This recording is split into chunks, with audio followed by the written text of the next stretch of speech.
নমস্কার বন্ধুরা, আরও একটা নতুন ব্লগে তোমাদের সকলকে জানাই স্বাগত।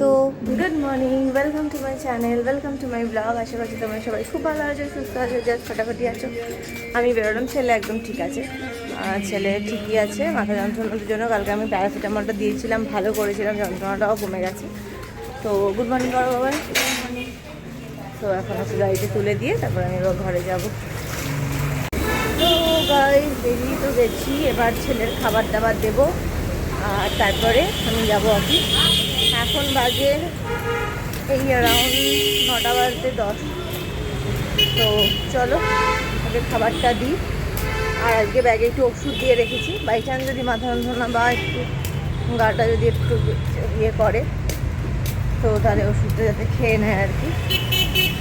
এই হচ্ছে ব্যাপার। তো ঠিক আছে, চলো যাই।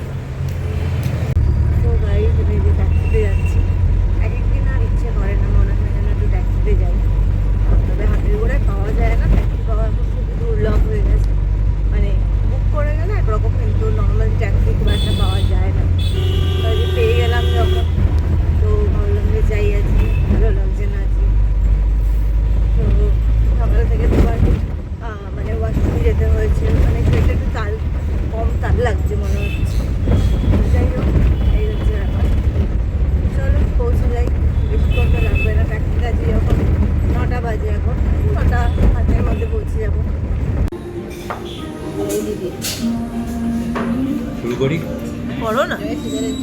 জয় শ্রীরামের জয়। সো গাইজ এই এখন আমি বাড়ি ফিরছি।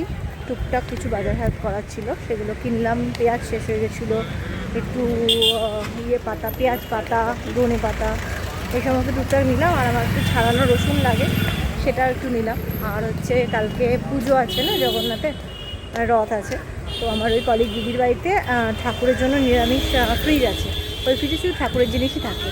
তো মিষ্টি মালা ওগুলো কিনে নিলাম। কালকে সকালবেলা অত সকালে মানে আমাদের দেরি হয়ে যাওয়ার একটা ব্যাপার থাকে, তো সেগুলোর জন্য। আর সকালবেলা কালকে আমি জিলিপিটা নিয়ে যাব, সেটা একদম ফ্রেশ টাটকা টাটকা ভাজা হয় আমাদের পাড়ায়, তো সেখান থেকে ওটা নিয়ে যাব। তো যাই হোক, চলো এখন বাড়ি যাই। গাইস এসে তো পড়েছি, এসে টুকটুক করে অনেক কিছু কাজই সেরে নিয়েছি। এখন যেটা করছি সেটা হচ্ছে উচ্ছে আলু ভাজি। এর আগে চাউমিন সেদ্ধ করলাম সন্ধ্যার টিফিনের জন্য। তারপরে করলাম একটু ফুলকপি সেদ্ধ, সেটা হচ্ছে ছেলের একটুখানি ইচ্ছে হয়েছে ফুলকপির তরকারি কেমন খেতে হয় দেখবে, তো সেটা এর জন্য একটুখানি ভালো করে করে দেবো। তো এখন এই তেলটা দিলাম, একটুখানি ঢ্যাঁড়সগুলো শুকিয়ে যাচ্ছিলো, তো ঢ্যাঁড়স আর এই ছোটো ছোটো করে আলু কেটে নিয়েছি। তো এটাকে এখন ভাজবো, তো এর জন্য এখানে একটুখানি হলুদও দিয়ে দেবো, নুন হলুদ দিয়ে এটাকে ভাজবো আগে। চলো, আমার ফ্রি হতে তো জানোই, আমার ফ্রেশ হয়ে বসতে বসতে ছেলের কাছে বেশ খানিকটা সময় লেগে যায়। তো তাই জন্য আর কি ও আর কি গেছিলো, ওর স্নান পটি সমস্ত কিছু পেয়েছিল। তা বললাম যে তুই সব সেরে নে, সেরে এখন একটুখানি খেলে নে, 6:30টায় বসবে পড়তে। তো এই হচ্ছে ব্যাপার। এখন এই নুনটা দিয়ে দিলাম, এইবার আলু ধুয়ে নিয়েছি আর ঢ্যাঁড়সটাও দিয়ে দিলাম। বেশ ছোটো ছোটো করে কেটেছি, একদম ছোটো ডুমো ডুমো করে কেটেছি, যাতে আর কি সেদ্ধ হতে সময় না লাগে। তো চলো ঢ্যাঁড়স আলু দিয়ে দিলাম, এবার একটু আস্তে আস্তে করে আঁচটাকে সিম করে ভাজবো। চলো, মোটামুটি দেখে নিলাম আলুর টুকরোগুলো, মোটামুটি কোনোটাই বড় আলুর টুকরো নেই। তো এবার এটাকে দিয়ে ঢেকে দেবো, ঢেকে দিলাম, হাজারে দিয়ে দিলাম।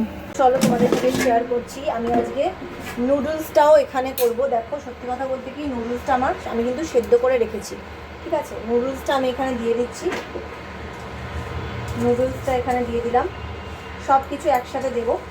এখানে আমি বেশি কিছু দিচ্ছি না, নুডলসে দিয়েছি কড়াইশুঁটি, বেবিকর্ন, তার সাথে আমি দেবো হচ্ছে এখানে কুচনো পেঁয়াজ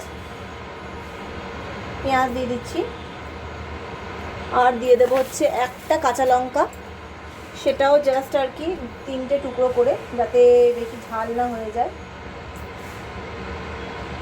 এই যে দেখো কাটছি, এইটা জাস্ট দিলাম। সো এবার আমি যেটা করব, এটা হচ্ছে মাছের ডিমের ঝুড়ি করব।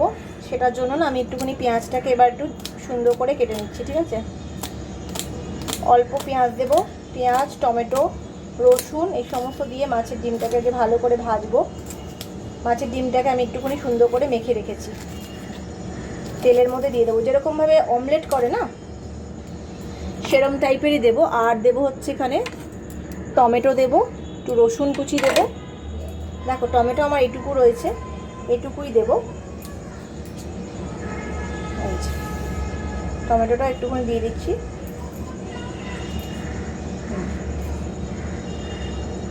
চলো এই দিয়ে দিলাম, এই আর কি দিয়ে দিলাম। টমেটোটাও কেটে নিলাম। আর দেবো হচ্ছে রসুন, যেটা আমি আজকে নিয়ে এলাম। রসুন হচ্ছে ছাড়ানো রসুন। এবার রসুনগুলোকে একটুখানি চপ করে নিচ্ছি, ঠিক আছে?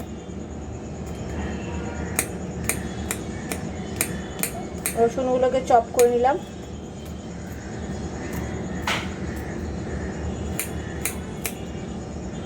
তো এই হচ্ছে রসুনগুলোকে কুচি করে নিচ্ছি। ছেলের ওটা হয়ে গেলেই ছেলেকে খেতে দিয়ে দেবো, ছেলে পড়তেটা বসে পড়বে।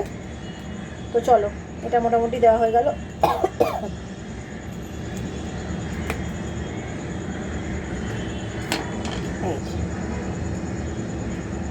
দিয়ে দিলাম মোটামুটি।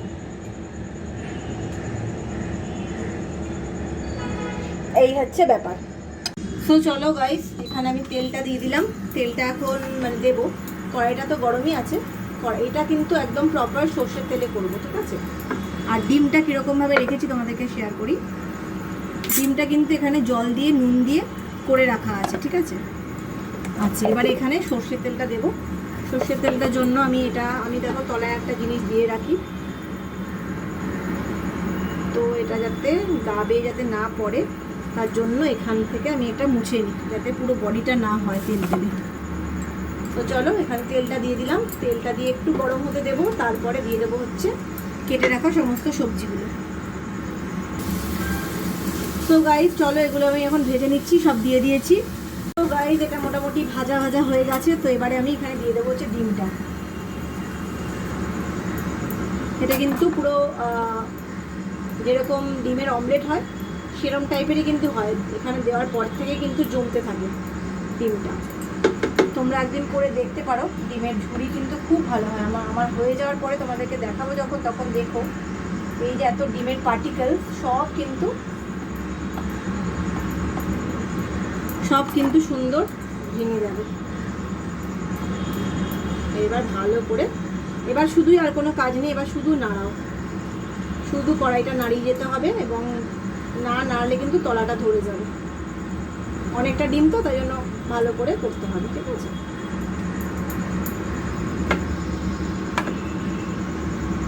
তো গাইস আমি এখন এর ভেতরে রেখে দিয়েছি হচ্ছে চাউমিনটা করে। তো এখানে দেখতেই পাচ্ছ ঢ্যাঁড়স আর আলু ভাজা হয়ে গেছে। আচ্ছা, এখানে বসিয়ে দিয়েছি ফ্রাইড রাইসটা। আচ্ছা, এখানে এবার আমি করবো হচ্ছে ফুলকপি দিয়ে, এইখানে আলু কেটে রেখেছি, ফুলকপি আলু দিয়ে একটুখানি মাখা মাখা করে তরকারি। তো এখানে দেখতেই পাচ্ছ তোমরা, তেল গরম করতে দিয়ে দিয়েছি। এবার এখানে দেবো হচ্ছে জিরে ফোড়ন। সো গাইস চলো, এখানে সমস্ত জিনিসপত্রগুলো নিয়ে নিচ্ছি এক এক করে। তো জিরেটা এখানেই আছে, তো চলো জিরে ফোড়নটা আগে দিয়ে দিচ্ছি। জিরে ধনে এটা দিয়ে জাস্ট মাখা মাখা করে দেবো। ছেলের খেতে ইচ্ছা করছে বলে কথা। তো এখানে এটা দিলাম, রসুন কুচি দিচ্ছি না। আর এখানে যেটা দেবো সেটা হচ্ছে আলুগুলোকে ভেজে নেবো আগে। আলুগুলো মোটামুটি একটু সেদ্ধ করে নিয়েছিলাম, ঠিক আছে? বেশি নয়, জাস্ট একটা সিটি দিয়ে নামিয়ে নিয়েছিলাম। আলুগুলোকে সুন্দর সেদ্ধ হয়েছে। আর ফুলকপিটাকে তো আমি জাস্ট জলে ভাপিয়ে নিয়েছিলাম, কারণ ফুলকপিতে যতই তুমি কম সিটি দেওয়া যায় করো, ফুলকপি ফট করে গলে যায়। তো তাই জন্য ওটা আর করিনি। আর এবার ফুলকপিগুলোকেও একটুখানি ভেজে নেব, ভালো করে ভেজে নিয়ে তারপরে মশলা দিয়ে কষাবো। তো চলো ভালো করে ভাজা ভাজা হোক। তো গাইস এখানে মোটামুটি মশলাগুলো দিলাম। মশলাগুলো দিয়ে এবার ভালো করে মশলা দিয়ে ফুলকপি আর আলুগুলোকে ভালো করে কষতে হবে। তো ভালো করে ফুলকপি আলুগুলোকে গামাখা করে কষবো, তারপরে এক এক করে দেবো নুন মিষ্টি। তো চলো, নুন মিষ্টি তো দিয়ে দিয়েছি। এবার কিন্তু আস্তে করে হালকা হাতে জল দিতে হবে। এবার মোটামুটি একটু করে জল দিচ্ছি। এবার জল দিয়ে কষাতে হবে। মোটামুটি যেটুকু জল দিলাম এই জলেই এখন কষতে থাকুক, কষানো হয়ে গেলে তারপরে আবার ফার্দার জল দেবো, আগে একটু সেদ্ধ হয়ে যাক। সো গাইস হয়ে গেল আজকের মতো, চলো এখন ডিনারটা করব, ডিনারটা ছেলের করাবো। আজকে আর বেশি কথা বলবো না, ডিনারটা নিয়ে আজকের মতো ব্লগটাকে এখানে এন্ড করব। তো চলো ডিনারটা আগে নিচ্ছি, কি ডিনারে আছে সেটা তোমাদের সাথে শেয়ার করব। শেয়ার করতে করতে এই দেখো সুন্দর ফ্রাইড রাইস, এটা এখন নেব। তো চলো আগে নিয়ে নিই ফ্রাইড রাইসটা নিচ্ছি। চলো এই যে ফ্রাইড রাইস নিচ্ছি, নিয়ে গরম করে তারপরে ছেলেকে দেব। দেখতেই পাচ্ছ এই যে এই নিয়ে নিলাম ফ্রাইড রাইস, সাথে কিন্তু ভর্তি চিকেন রয়েছে, দেখতেই পাচ্ছ। এই যে নিয়ে নিলাম ফ্রাইড রাইস। চলো এবার এটাকে একটুখানি গরম করে নিই, গরম করে দাঁড়াও গরমটা আগে করতে বসাই, তারপর তোমাদেরকে বলছি কথা। এই ঢুকিয়ে দিলাম। তো চলো আজকের মতো ব্লগটাকে এখানে এন্ড করছি। যদি কিছু ভালো লেগে থাকে তাহলে লাইক আর সাবস্ক্রাইব করতে একদম ভুলো না। দেখা হবে কালকে আবার একটা নতুন ব্লগ নিয়ে। কালকে কিন্তু রথ, সবাইকে আগাম জয় জগন্নাথ। খুব ভালো কাটুক রথের দিনটা তোমাদের। আজকের মতো গুড নাইট।